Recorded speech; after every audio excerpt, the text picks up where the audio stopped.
രാത്രിക്ക് ഇതാ മട്ടൻ മേടിച്ചു കൊണ്ട് വന്നിട്ടുണ്ട്. കുറച്ചെടുത്തിട്ടൊന്ന് കറി ഉണ്ടാക്കാമെന്ന് വിചാരിച്ചു. ചപ്പാത്തി ഓൾറെഡി ഉണ്ടാക്കി വെച്ചിട്ടുണ്ട് കേട്ടോ. പിന്നെ ഇന്നത്തെ ഈവനിങ് സ്നാക്ക് ഇതാ കപ്പ വറുത്തതാണ്. ഒന്ന് വറുത്ത് നോക്കിയതാണ്. അപ്പോൾ നല്ല ടേസ്റ്റ് ഉണ്ടായിരുന്നു, കുഴപ്പമൊന്നുമില്ല കേട്ടോ. അതൊക്കെ കഴിഞ്ഞ് ഞാനിതാ കറിക്ക് വേണ്ടിയിട്ടുള്ളൊരു അരവ് റെഡിയാക്കുന്നുണ്ട്. അപ്പോൾ ഇതിൽ കുറച്ച് തേങ്ങയും ചെറിയുള്ളിയും ഇഞ്ചി വെളുത്തുള്ളി പിന്നെ മുളക് പൊടിയുടെ വരെ വറ്റൽമുളക് ചേർത്തിട്ടുണ്ട്. കുറച്ച് സ്പൈസസ് ആഡ് ചെയ്തിട്ടുണ്ട് കേട്ടോ. ഈ പട്ട ഗ്രാമ്പൂ ബേ ലീവ്സ് അങ്ങനെയൊക്കെ. പിന്നെ കുറച്ച് പെരിഞ്ജീരകം പിന്നെ മല്ലിപ്പൊടി മഞ്ഞൾപ്പൊടി അത്രയേ ഉള്ളൂ. ഇനി അത് ചൂടാറിയതിന് ശേഷം നല്ലതുപോലെ ഒന്ന് അരച്ചെടുക്കുന്നുണ്ട്.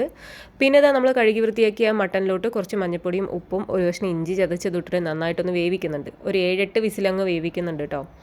പിന്നെ ഇതാ ഹസ്ബൻഡ് ഇന്ന് വരുന്ന സമയത്ത് പൊറോട്ട കൊണ്ടുവന്നു. അപ്പോൾ ആ ഒരു സന്തോഷമാണ് കാണുന്നത്.